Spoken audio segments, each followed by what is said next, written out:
Hi everyone. Today we are continuing with the Fall and Redemption of Humanity series. This is a very short series. This is only going to be 3 parts. Today we're going to be talking about the Passover to the cross.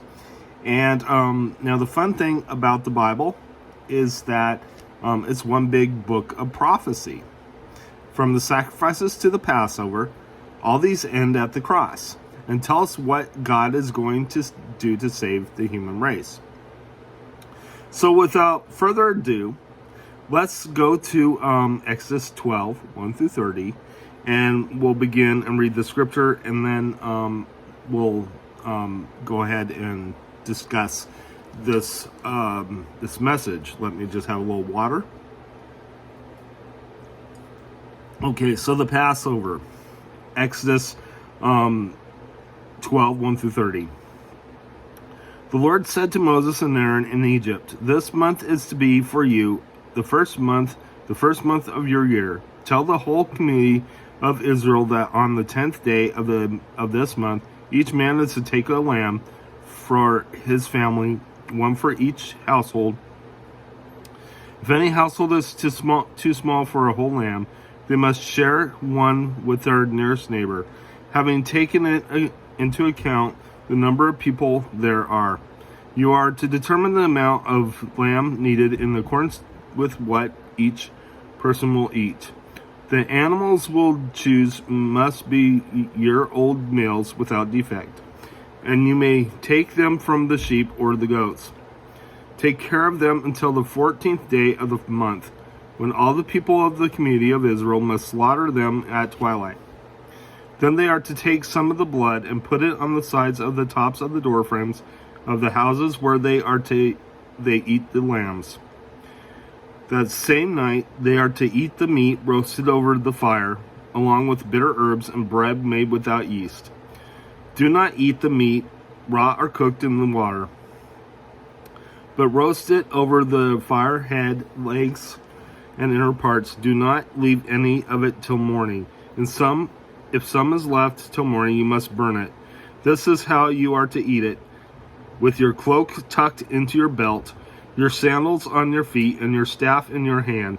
Eat it in haste. It is the Lord's Passover. On that same night, I will pass through Egypt and strike down every firstborn, both men and animals, and I will bring judgment on all the gods of Egypt. I am the Lord. The blood will be a sign for you on the houses where you are, and when I see the blood, I will pass over you. No destructive plague will touch you when I strike Egypt. This is a day you are to commemorate.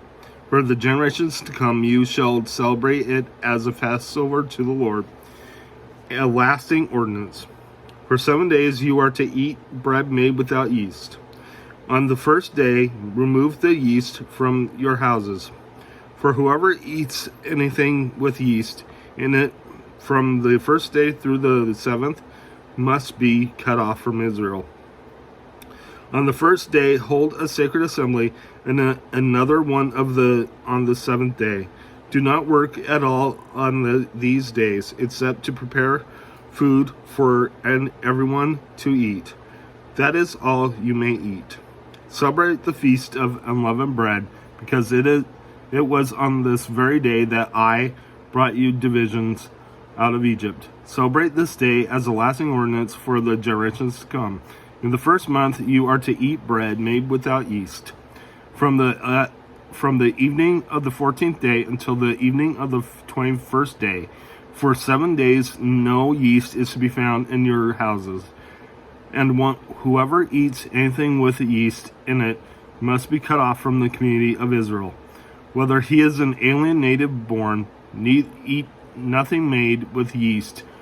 Wherever you live, you must eat unleavened bread."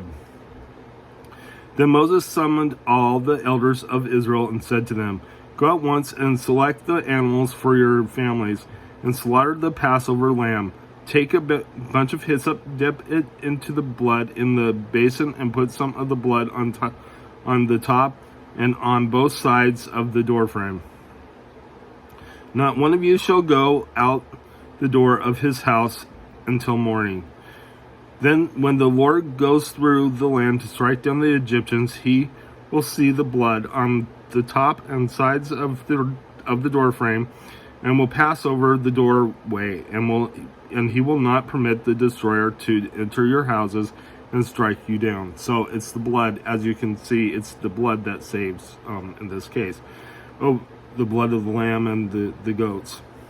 Obey these instructions as a lasting ordinance for you and your descendants.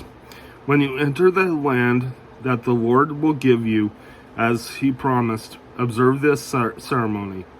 And when your children ask you, what does a ceremony mean to you? Then tell them, it is the Passover sacrifice to the Lord, who passed over the houses of the Israelites in Egypt and spared our homes when he struck down the Egyptians. Then the people bowed down and worshipped. The Israelites did just what the Lord commanded Moses and Aaron.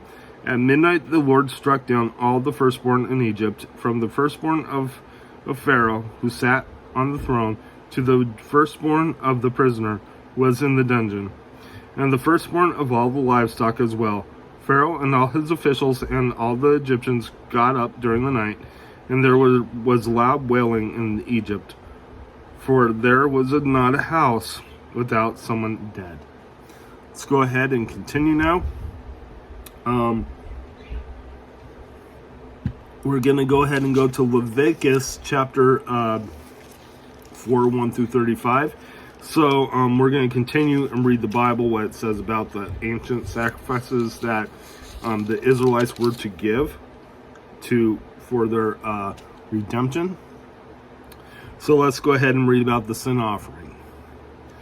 The Lord said to Moses, say to the Israelites, when anyone sins unintentionally, does what is forbidden in any of the Lord's commands, if the anointed priest sins, bringing guilt on the people, he must bring to the Lord a young bull without defect as a sin offering for his sin he committed. He is to present the bull at the entrance to the tent of meeting before the Lord. He is to lay his hand on its head and slaughter it before the Lord. Then the anointed priest shall take some of the bull's blood and carry it into the tent of meeting. He is to dip his finger into the blood and sprinkle some of it 7 times before the Lord, in front of the curtain of the sanctuary. The priest shall then put some of the blood on the horns of the altar of fragrant incense that is before the Lord in the tent of meeting.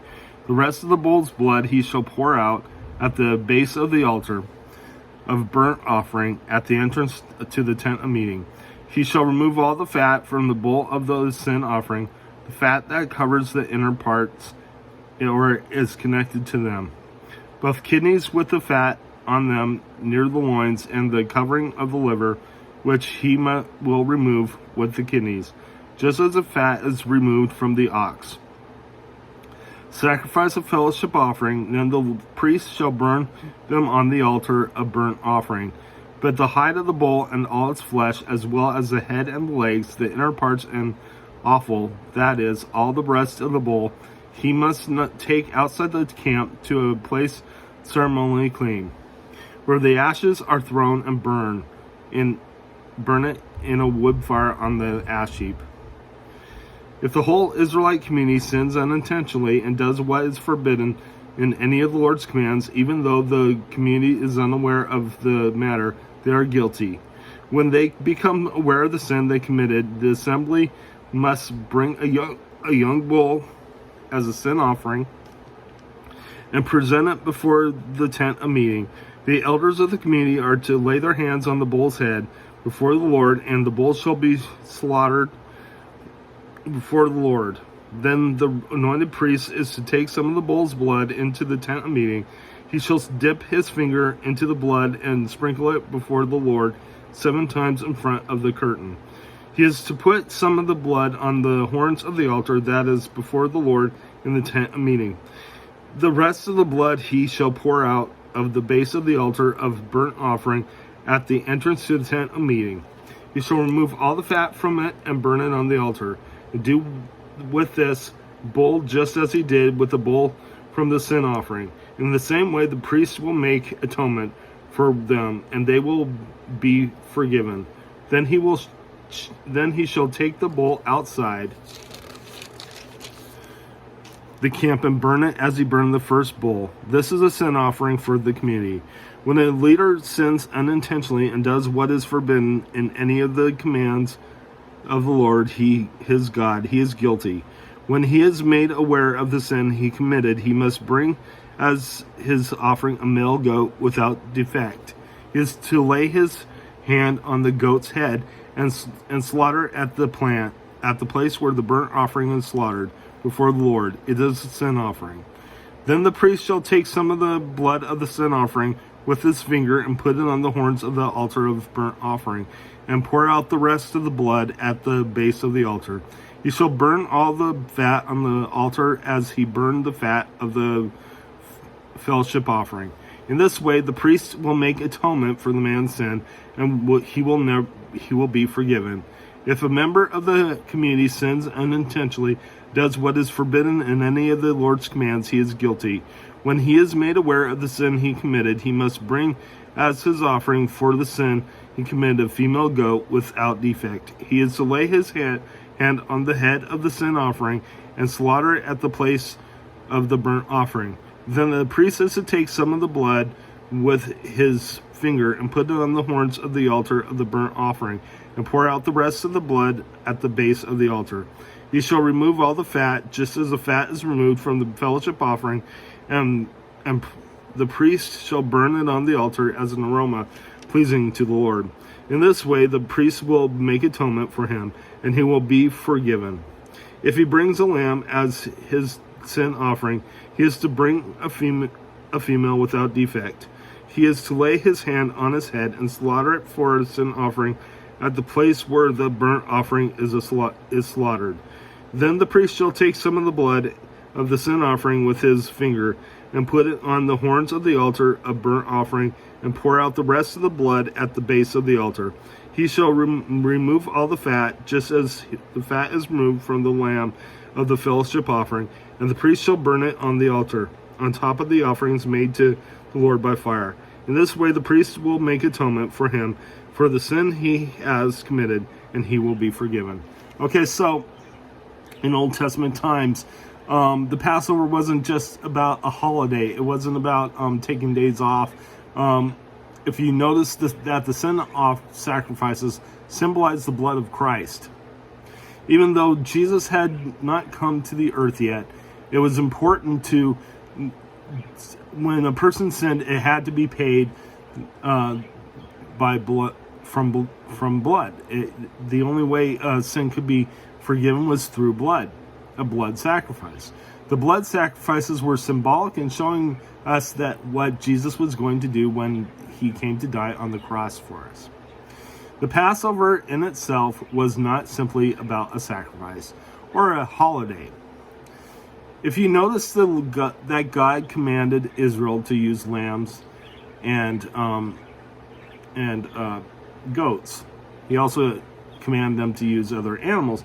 But the thing is, during the Passover, it's primarily the lamb that God commanded the Israelites to use, even though goats were allowed too. And what do we call Jesus? The lamb that was slain. Okay, so if you notice that God commands Israel to use those lambs, and this symbolizes that the Lamb of God, which is Jesus Christ, and the time of year Jesus would be sacrificed. The Passover wasn't just about the Jews being freed from slavery. The Passover was a promise that God would one day free the world from sin through the blood of his son Jesus Christ, from the slavery of sin. Okay, so we're going to go into part 2 of this video, of this sermon. So let's go ahead, and I'll be right back.